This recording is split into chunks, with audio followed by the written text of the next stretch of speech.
Professional bodies of occupational therapists felt the need of enhancing the education level of occupational therapists for decades.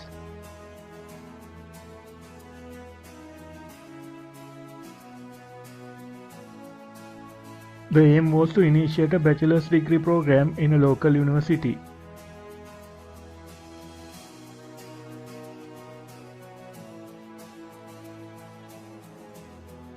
Many attempts were made with local and international universities. But till 2011, it was still a dream. In 2011, Faculty of Medicine of University of Kelaniya initiated the first ever bachelor's degree program in occupational therapy in Sri Lanka. In December 2008, the faculty initiated discussions with the occupational therapist professional bodies. For these discussions, occupational therapy profession was represented by Mr. Nimal Liyanage, Mr. P.D. Yapa, Mrs. Nandani Samarnayaka, and Mr. J.H.S.M. Jayveera.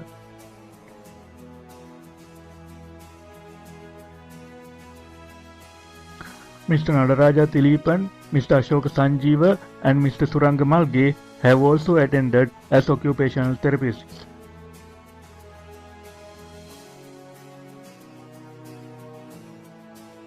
Professor Rajitha Vikramasinghe, the Dean of the faculty during this period, was instrumental in laying the foundation and took the responsibilities of leading and implementing the course.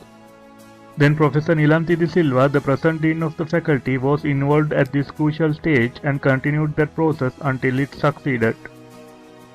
On 16 December 2008, first meeting was held at the faculty with the attendance of participants of Sri Lanka Society of Occupational Therapists and Sri Lanka Association of Occupational Therapists, headed by Professor Rajitha Vikramasinghe. Developing the curriculum for the course commenced soon after this meeting, and requests were made for assistance for curriculum development from the World Federation of Occupational Therapists.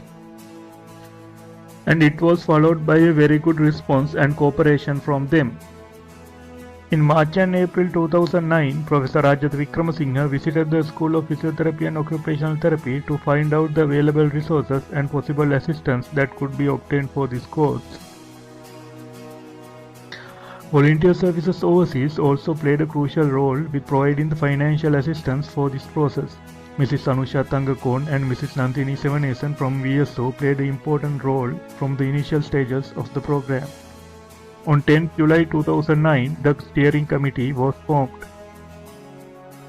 The members of the steering committee were Professor Rajitha Vikramasinghe, Dr. H.R.U. Indasiri, Professor Nilanthi De Silva, Mr. Nimal Liyanage, Mrs. Nandani Samarnayaka, Mr. P.D. Yapa, Mr. Suranga Malge, Mr. Ashoka Sanjeeva, Mr. Nadaraja Tilipan, Mr. J.H.S.M. Jayveera, Mrs. Line Freeman, Mrs. Nandini Sevanesan, Mrs. Jax Hillary, and Dr. Sween Hevage. On 6 August 2009, Dr. H.R.U. Indasiri, the Deputy Director General from the Education, Training and Research Unit of the Ministry of Health, participated in a steering group committee meeting and played the full support. From there onwards, till February 2010, 5 steering committee meetings were held and the following things were completed: completion of curriculum development, identification and finalizing of resource persons and coordinators for the course, finalizing the budget, preparation of funding proposals, obtaining the approval of the Faculty Council and the University Board for the curriculum. Getting the approval of United Grant Commission on 14 February 2011 was a special event in this process. On 4th May 2011, interviews were held for the selection of students for the BSc Occupational Therapy course. On 27th May 2011, inauguration ceremony and initiation of the course took place with 20 students. By now, the first batch has come to its last stage with the very valuable academic contribution from VSO volunteer lecturers and lecturers of the faculty. Special mention has to be made on Mrs. Marjorie Gardner as course leader and Mrs. Beth Griffin for their valuable contribution. With this great contribution from VSO, patients and people with disability will enjoy better occupational therapy service in future. All the occupational therapists, including seniors, gave their fullest support to achieve this aim.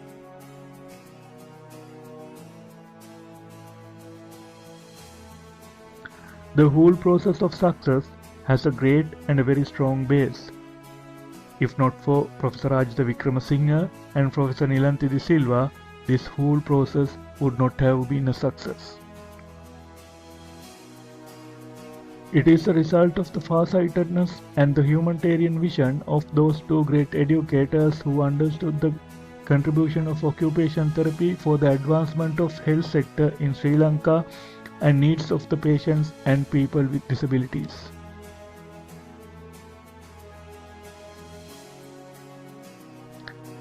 The Sri Lankan occupational therapy profession pays his gratitude for their names.